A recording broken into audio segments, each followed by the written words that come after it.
पिछले 1400 सालों से दुनिया भर के करोड़ों मुसलमानों की इबादत का मरकज सिर्फ एक है, खाना काबा। और इसी के एक कोने में लगे हजर अस्वद को चूमना हर मुसलमान की ख्वाहिश रही है। ये वो पत्थर है जिसके बारे में कहा जाता है कि इसे जन्नत से ज़मीन पर उतारा गया। ये इस्लाम की सबसे मुक़द्दस निशानियों में से एक निशानी है, एक ऐसी निशानी जिसे नुकसान पहुंचाने का कोई तस्वुर भी नहीं कर सकता। लेकिन क्या हो अगर मैं आपको बताऊं कि इसी मुक़द्दस पत्थर को एक दिन इसकी जगह से शिद्दत से उखाड़ कर फेंक दिया गया था, इसके टुकड़े किए गए और इसे चुरा लिया गया। पूरे 22 साल तक इसे कब्जे में रखा एक ऐसे फिरके ने जिसने इसके लिए 30,000 हाजियों का कत्लेआम किया था। यह है तारीख का वो पोशीदा और हिला देने वाला सच जिसे आज हम आपके सामने लाए हैं।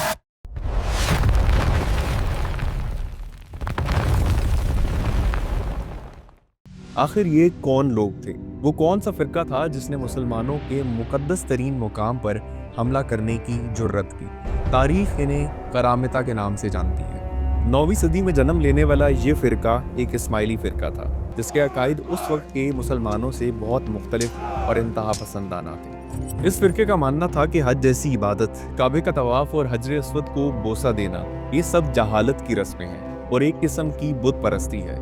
उनका मकसद मक्का की सेंट्रलिटी यानी मरकजियत को ख़त्म करना था और एक ऐसी नई रियासत कायम करना था जो उनके अपने नज़रियात पर मबनी हो। और इस इंतहा पसंद फ़िरके का लीडर था एक नौजवान जिसका नाम था अबू ताहिर अल जनबी, एक ऐसा शख्स जो मिलिट्री जीनियस होने के साथ साथ बेरहम और अपने मकसद के लिए किसी भी हद तक जाने के लिए तैयार था। अबू ताहिर ने बहरीन में अपनी एक मजबूत रियासत कायम की और मक्का पर हमला करने से पहले उसने कई सालों तक हाजियों के काफिलों को लूटना और उन पर हमला करना शुरू कर दिया था। हर गुजरते साल के साथ उसकी ताकत और जुर्रत बढ़ती जा रही थी, यहाँ तक कि वो दिन आ पहुँचा जब उसने तारीख का सबसे खौफनाक कदम उठाने का फैसला किया। साल था 930 ईस्वी और दिन 11 जनवरी का। जुल्हिज्जा का महीना था और दुनिया भर से लाखों हाजी मक्का की सरजमीन पर जमा थे। एहराम की सफ़ेद चादरों में मलबूस उनकी ज़ुबान पर सिर्फ एक ही पुकार थी, लब्बैक अल्लाहुम्मा लब्बैक, लब्बैक ला शरीक लक लब्बैक। किसी के वहमो गुमान में भी नहीं था कि इबादत और अमन का ये मंजर चंद ही लम्हों में तारीख के सबसे खूनी मंजर में तब्दील होने वाला है। अचानक अबू ताहिर अल जनबी अपने 900 सिपाहियों के लश्कर के साथ हरम शरीफ में दाखिल हुआ। उनकी तलवारें नियाम से बाहर थीं और उनकी आंखों में इबादत के लिए आए निहत्ते हाजियों के लिए सिर्फ नफरत और कत्ल का जुनून था। हर तरफ चीखों पुकार मच गई और अमन की जगह दहशत ने ले ली। करामिता के सिपाही हाजियों पर टूट पड़े। उन्होंने न मर्द देखा, न औरत, न बूढ़े और ना ही बच्चे। जो उनके सामने आता गया वो उसे कत्ल करते गए। यहाँ तक कि वो लोग जो काबा के गिलाफ में लिपट कर पनाह मांग रहे थे उन्हें भी वहीं कत्ल कर दिया गया। लाशें हर तरफ बिखरी पड़ी थीं और फिर उन्होंने वो किया जो किसी मुसलमान के लिए सोचना भी नामुमकिन है। उन्होंने हाजियों की लाशें जमजम के मुकद्दस कुएं में फेंक कर उसे बंद कर दिया। लेकिन अबू ताहिर का जुनून और उसकी नफरत यहाँ ख़त्म नहीं हुई। इस खौफनाक कत्लेआम के बाद वो अपने सिपाहियों के साथ खाना काबा के उस हिस्से की तरफ बढ़ा जहाँ पर सदियों से हजर अस्वद नस्ब था। अपनी तलवार से इशारा करते हुए उसने अपने सिपाहियों को वो हुक्म दिया जिसे सुनकर शायद ज़मीन और आसमान भी कांप उठे। उखाड़ दो इस पत्थर को।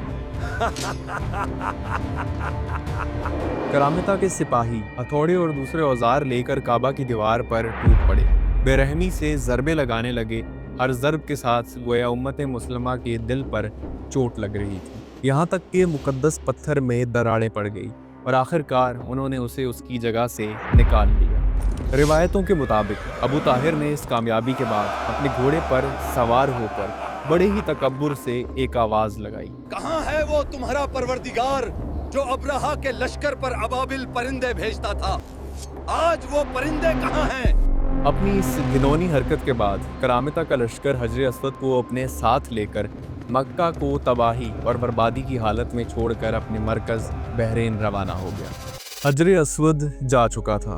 मक्का की रौनक मानो कहीं खो गई थी। खाना काबा अपने इस अहम हिस्से के बगैर अधूरा था और ये जुदाई एक दिन, एक महीना या एक साल की नहीं बल्कि 22 साल की थी।